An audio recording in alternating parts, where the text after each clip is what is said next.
प्रस्तुत है कर्मयोगी श्री श्यामाचरण लाहिड़ी की जीवनी का 17वां भाग। आज जानेंगे लाहिड़ी महाशय अपने भक्तों का कैसे ख्याल रखते थे। साथ ही जानते हैं पारिवारिक विपत्ति में भी वो कैसे साधना पथ पर अडिग रहते थे।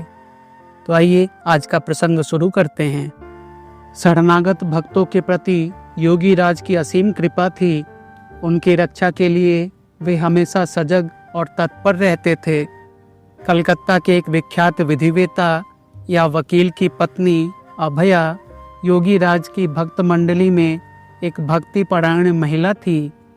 कई संतानें हुई किंतु एक भी जिंदा नहीं रह पाई। इस कारण उन्हें अत्यंत दुख था।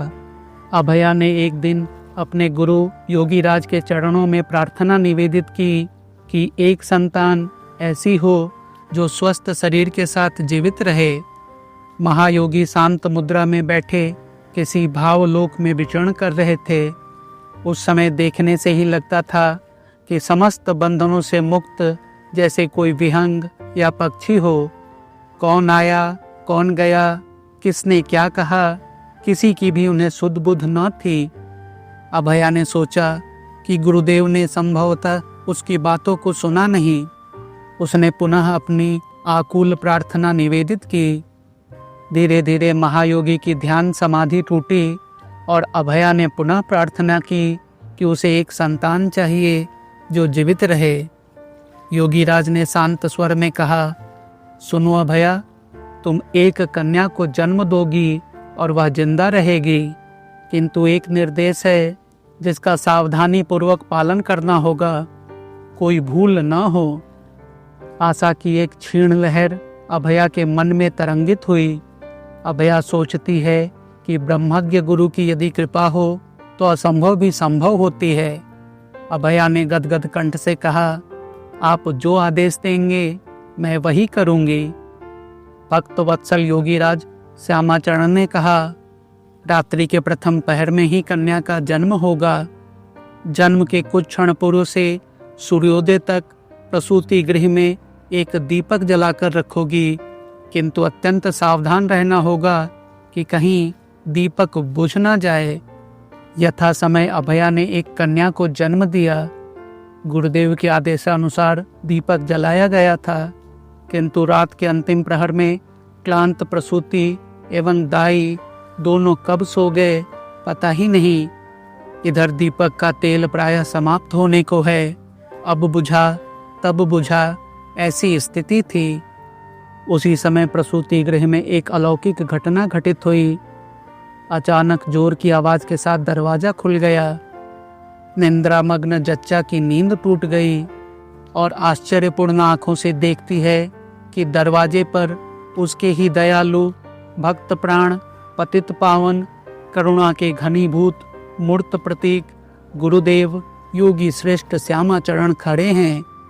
कृपा दृष्टि का निक्षेप करते हुए बुझते हुए दिए की लौ या दीप शिखा की ओर उंगली का संकेत करके कह रहे हैं, अभया देखो दीपक बुझ न जाए, शीघ्र ही उसमें तेल दो। क्लांत अभया उठकर दीपक में तेल देती है। तब तक गुरुदेव की वह करुणा धन मूर्ति अदृश्य हो गई। गुरु कृपा का स्मरण करते ही अभया की आंखों से प्रेम के आंसू छलक पड़े। इस घटना के पश्चात अभया ने गुरुदेव से इस घटना के बारे में बताया तो योगी राज ने मधुर मुस्कान के साथ कहा, कर्तव्य की अवहेलना करना तुम लोगों का स्वभाव है। कर्तव्य के प्रति कभी उपेक्षा का भाव मत रखो। योगी राज ने इस प्रकार अनेक अन्य संतानों को संतान प्राप्ति की व्यवस्था का निर्देश दिया है। वह उनकी दिनलिपि से ही प्रमाणित होता है। इस संबंध में उन्होंने 8 फरवरी, यहाँ वर्ष उल्लेखित नहीं है, उसमें लिखा है, श्यामलाल को पुत्र होने का उपाय बतलाया। एक बार की घटना है। योगी राज की मझली लड़की हरी कामिनी ससुराल से यहाँ आई है। अचानक उसे एशियाटिक कॉलरा हो गया। काशीमणि देवी ने योगी राज से अनुरोध किया कि जैसे भी हो कोई व्यवस्था करो और लड़की को बचाओ। तुम्हारे रहते हुए लड़की क्या मर जाएगी? योगीराज के मन में कोई उद्विग्नता नहीं, जैसे कुछ हुआ ही नहीं। काशीमणि देवी बार बार अनुरोध करती हैं कि जैसे भी हो लड़की को बचाओ। योगीराज ने बिना कुछ कहे एक अपामार्ग की जड़ और 2.5 गोली मिर्च देते हुए कहा, ये दोनों एक साथ पीसकर पिला दो। काशीमणि देवी ने सोचा, विवाहिता लड़की है, क्या पता कुछ हो जाए तो उसकी ससुराल में तरह तरह की बातें उठेंगी, इसीलिए डॉक्टर की दवा ही ठीक है। वे योगीराज द्वारा दी गई दवा न देकर डॉक्टर की दवा ही देने लगी। किंतु दूसरे दिन लड़की का स्वर्गवास हो गया। योगीराज अन्य दिनों की तरह उस दिन भी शाम को गीता की व्याख्या कर रहे हैं और उनके सुयोग्य शिष्य पंडित पंचानन भट्टाचार्य गीता के मूल श्लोक का पाठ कर रहे हैं। अनेक भक्त उपस्थित हैं। इसी बीच ऊपर के कमरे में जोर जोर से रोने की आवाज़ सुनाई पड़ी। सभी उपस्थित व्यक्ति विचलित हो गए। कारण पूछने पर योगीराज ने बताया कि मझली लड़की मर गई, इसीलिए सभी रो रहे हैं। लगता है शमशान ले जाने वाले आए हैं। भट्टाचार्य महोदय ने गीता की पुस्तक को बंद करते हुए कहा, बस आज यहीं तक। योगीराज ने गंभीरतापूर्वक कहा, वे लोग अपना काम करें, तुम लोग अपना काम करो।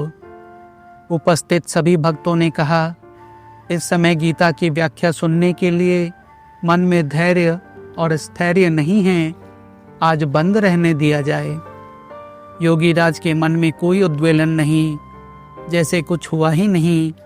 शांत स्वर में उन्होंने कहा, अच्छा तो फिर बंद रखो।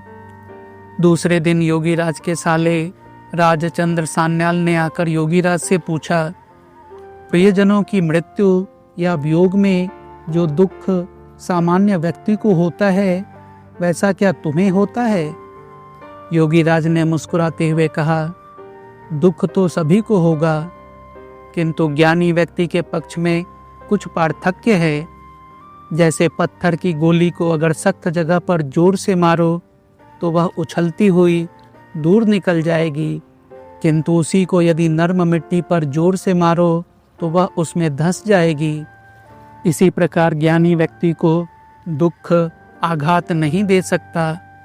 आघात उस पर भी होता है, किंतु लौट जाता है, और अज्ञानी उसी आघात से हाय हाय करते हैं।